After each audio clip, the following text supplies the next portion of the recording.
Hello, everyone. It's so good to see you. And I'm glad I got my real mic working for the event. It's been finicky lately. So, the joys of tech, I tell you. So, yes, we are in like prime time for being overwhelmed. Am I right? I have never felt as unprepared for the start of a school year as I have this year. So I feel yeah. And it can be so hard to not feel overwhelmed because whether you homeschool or not, we all just have a lot on our plates. And on top of having a lot on our plates, a lot to do, a lot that we are responsible for, and feeling like we're not doing a good enough job in doing all of those things. When we go looking for help or looking for advice, right now, the most common approach to overwhelm is to cut back, to do less, to go minimal. And there are times where that's the right advice, but it's not universally always the right advice. And just because you feel overwhelmed does not mean that there's actually too much to do. There can be other reasons for feeling overwhelmed than you have too much to do. Sometimes that's the problem. And sometimes we need to cut back. But it's not the only answer to overwhelm. It's not the only possible problem going on when we feel overwhelmed. And the other thing is, even if we do go minimal, if we do cut back because we needed to, or because we thought that that was the universal panacea for overwhelm, we find that we still feel overwhelmed because a large part of feeling overwhelmed is all happening internally. And you can change all you want on the exterior of your life, the stuff that you have, or the responsibilities that you've taken on, but you still have the same inside. And at Simply Convivial, what we're really trying to work on is the inside. And the inside flows out and affects those exterior things. But too often we try to blame those exterior things, or maybe other people, or our situation, our circumstances. We use those as excuses or scapegoats for what's going on inside. And we have to take real responsibility for that first before we will know how to handle the other things, and before we will really be able to take full responsibility, discern the right response for our particular situations, and grow in our ability to handle life and effectively serve in our families and in our communities and in the world. So when we do feel overwhelmed, I think an important thing that we need to know is what's really going on and what overwhelm really is. We can't actually solve the problem of overwhelm until we identify what that problem truly is. And just calling it overwhelm isn't going to cut it. What is it really? What kind of a thing is overwhelm? And one of the things that you will hear often within Simply Convivial is that it's a temptation.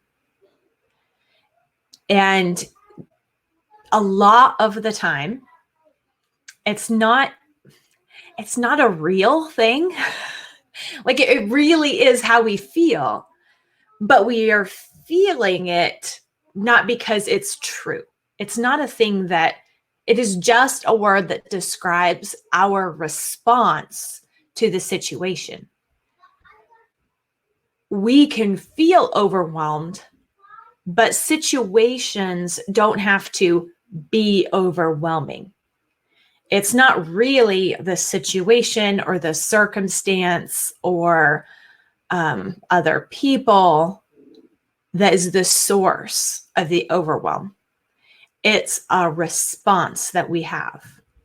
So taking responsibility means taking charge of how we respond to the situation. And we can respond by feeling overwhelmed or in other ways as well. And even when we do feel overwhelmed, that doesn't even have to affect or change the actions and other responses that we have.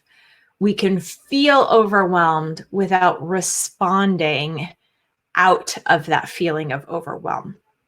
So just because we feel overwhelmed doesn't need to affect how we respond to the situation. In fact, when we feel overwhelmed, we are probably tempted to do nothing. And that is why I say overwhelm is a temptation, because it is the feeling that everything is impossible that keeps us then stuck. So it feels like maybe we're processing things, or maybe we're being realistic, or maybe we are just trying to figure things out before we get started. But what's really going on, at least most of the time, is that it feels impossible, so we don't get started, so we don't do anything. And life doesn't stop because we stop. As situations or circumstances don't get better by ignoring them. And so things tend to get worse when we feel overwhelmed, and when we let our overwhelm dictate our responses and our actions. Because most of the time, the feeling of overwhelm will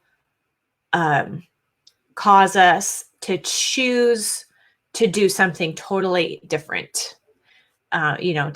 Sometimes I call it productive procrastination. I'll do anything other than deal with this thing that is overwhelming me right now. Or I'll, do the ostrich move and just get on Instagram, or just get on Facebook, or just call a friend, or just do something that will distract my mind and my emotions from feeling this way. We don't want to feel overwhelmed. And the fastest way to stop feeling overwhelmed is to distract ourselves with something fun and easy, because we get overwhelmed thinking about doing things that are hard. But we just end up getting ourselves into a vicious cycle. And the real root problem there is letting the overwhelm be in charge, and thinking that the feelings of overwhelm are giving us true information. And so we're acting according to the overwhelm version of our story, the story that's playing in our heads. And so we're never going to get out of it by embracing it. And getting distracted or spinning ourselves up inside of our heads is embracing the overwhelm, and it's going to make it worse instead of better. So We're going to talk about how to overcome overwhelm, how to beat it. And it really comes down to, what do we do when we feel overwhelmed? Because the answer is never going to be do X, Y, Z, and you will never feel overwhelmed anymore. We think that we need to do things such that we never feel overwhelmed, and that's when we know that we have beaten it. But what we really need is to know how to correctly respond when we feel overwhelmed. Overwhelmed is a temptation, and that means that we're going to feel it sometimes. It might not be true information, but we will experience the feeling of overwhelm sometimes, and it's okay when we do, as long as we respond to it properly, as long as we reject it. And there are 3 things that we can do when we feel overwhelmed that will allow us to not give in to the overwhelm and let it take over and let it keep us stuck, because that's what it will do. So the more you respond to overwhelm well and correctly, the less often you will experience it. The more you give into it by getting distracted, by numbing, by just feeding it and kind of whizzing yourself up into a frenzy, those are all things that are going to encourage and strengthen the overwhelm and make it come more and more frequently. So, it's feeding the overwhelm instead of starving it. And so we've got to starve the overwhelm when it comes. And it will come less and less often once it realizes it can't be fed. So, it's not like it is something that's external from us. It is internal, but, we do more of what we practice, and we do, what our responses will diminish if we just turn away from it quickly. The first way to respond when we feel overwhelmed is, and I bet you're all going to say it with me, a brain dump. So you want to write everything down on paper. And the more overwhelmed you feel, the more resistant you are going to be to that strategy. On the other hand, the more brain dumps that you have done, the more quickly you are going to choose that option, because you've experienced the quick jump out of overwhelm, and you know that it's going to help. It's actually effective. But you have to have experienced that a few times, and you do have to also be willing to take the time. And one thing we need to recognize is that when we feel overwhelmed, it is a temptation that is trying to keep us stuck. So no matter what tactic we try to use to get out of overwhelm, all of them are at first going to seem too hard, too unlikely, too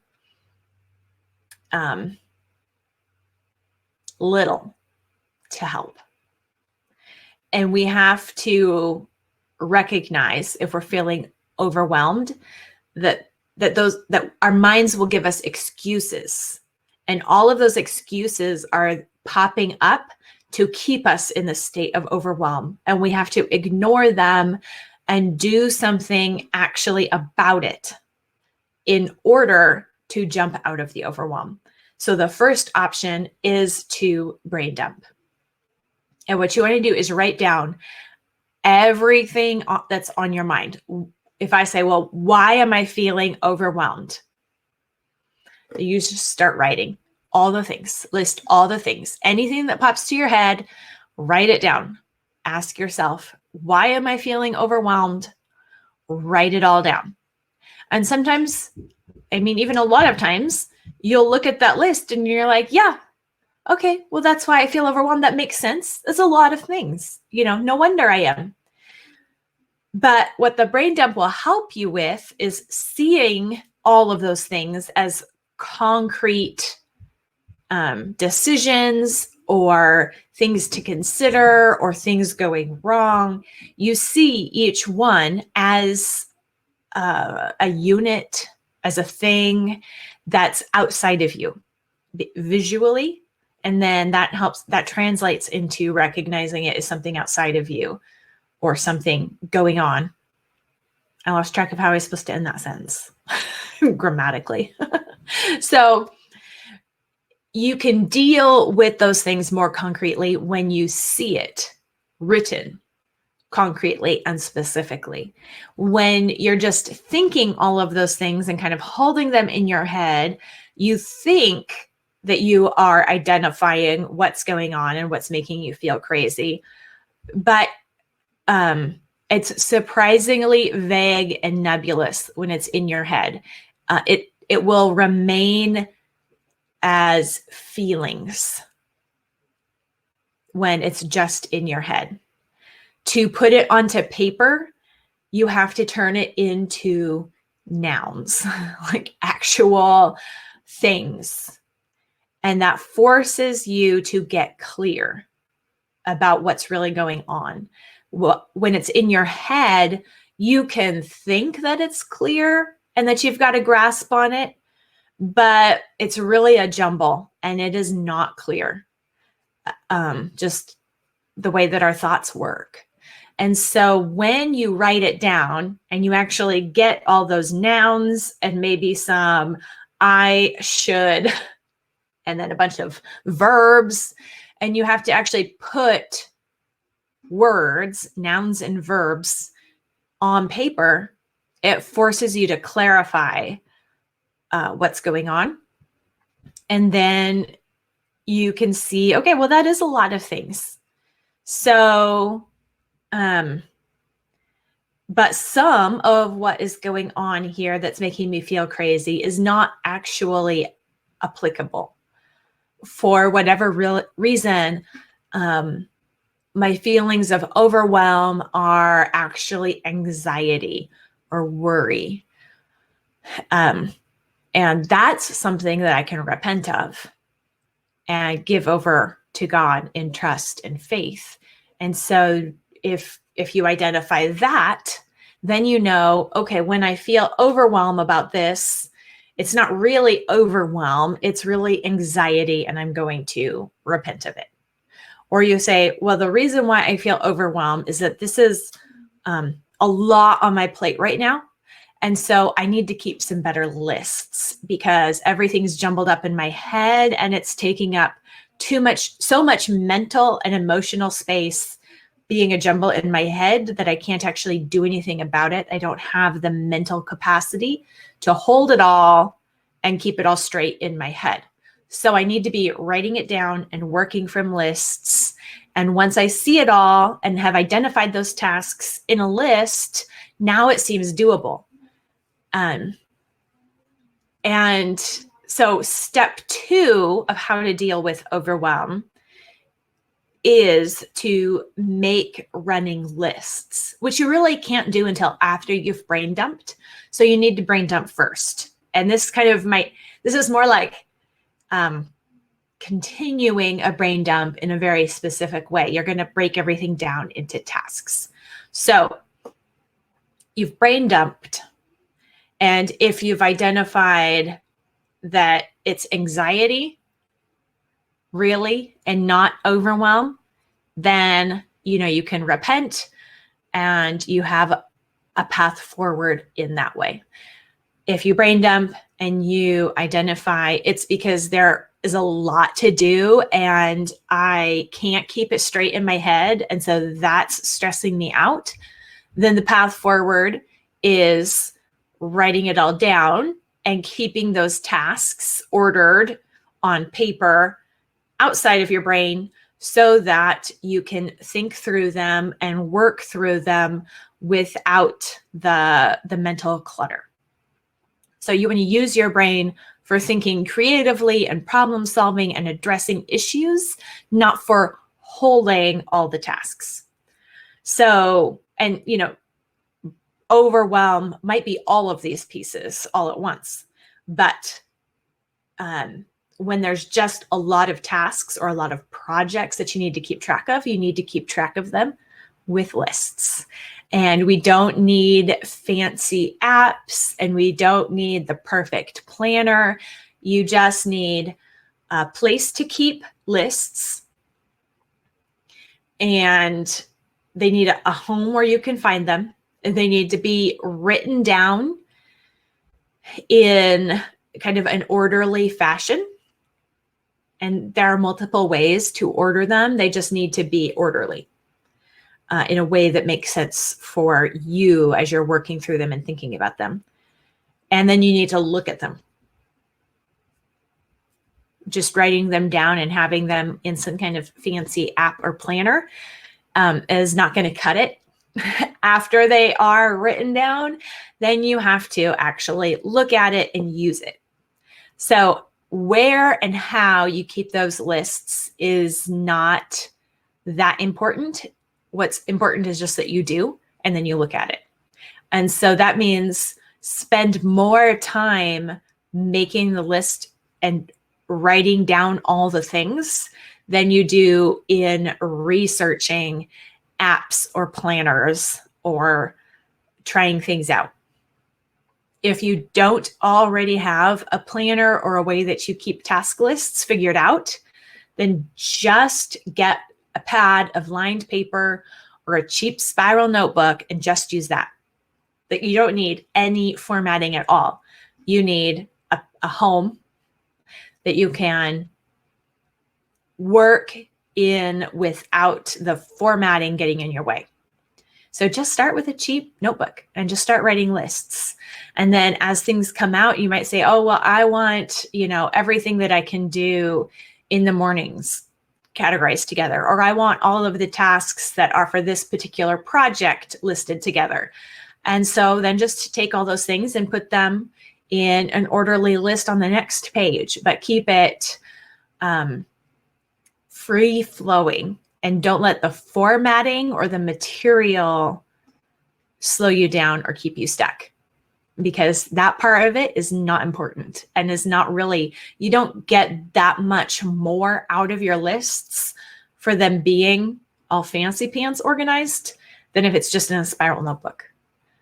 The big leg up is simply in having the list, not in having it formatted in any specific kind of way. So breaking down those task lists and trying to identify tasks that will take you 10 minutes or less for the most part. One of the things on my list today is mowing the lawn. And we have a push mower, an electric lawn mower. And so one battery is 40 minutes, but that's one task because it's one action. I start, I finish when the battery's dead and put it on the charger. So that's a 40-minute task, but it's just one task. So the 10-minute thing isn't a hard and fast rule, but you want to think about, can I break it down farther until I get to about 10 minutes? Because so I know that even though mowing the lawn, we have an acre. Our property is 1 acre. So it takes multiple batteries to mow the lawn. So if I say I need to mow the lawn, then that's a project, because between mowing, using up a battery and letting it charge and going back out, it can take anywhere from 3 to 5 battery charges to get the whole lawn mowed. And so what we usually do is just 1 or 2 a day, and just kind of loop loop the yard. Anyway, that's as an example. Mowing the whole lawn is a project because there are multiple steps in there that you can't really do it all at once. So it makes sense so you just keep breaking it down until it is a single thing. And so for the project of mowing the lawn, it's really mow one battery length. And that's the basic task, even though that will take 40 minutes. Now, if you have something like clean the kitchen, that's something you want to break down as far as possible and make small tasks, maybe even ones under 10 minutes. Like unloading the dishwasher is one, and it will probably take 3 minutes, but it's one step. So you break things down as far as you can when you're making these lists. If I say, okay, I need to clean the kitchen, think about all the things that you could do that would count, that would be a part of that project. And probably all the things that you could do as a part of cleaning the kitchen, that list is going to include things that you're never going to actually do, at least not this time around. You didn't really mean to that extent when you said, I need to clean the kitchen. So then you can identify, well, when I say that I want to clean the kitchen, what do I really mean? And that right there is addressing the overwhelm, because the feeling of overwhelm tells you that it's such a big job. You're never going to get anywhere. Why even bother starting? There's no use. It's never going to be clean anyway. Those are all of the excuses that overwhelm feeds our minds to prevent us from getting started. And we do not need to figure out all the things we could possibly do to have a perfectly clean kitchen. We can look at that list and say, well, what do I really mean when I say clean the kitchen? I really just mean that, for me, it would be the island shelves haven't been washed in a while, and they, like the dust there. We need to address that sooner than later. All of the dishes need to be done, even the ones in the little corner that have been postponed too long. Probably cleaning the microwave. If I did those things, those are the things that are actually annoying me right now. And if I do them, it will be great.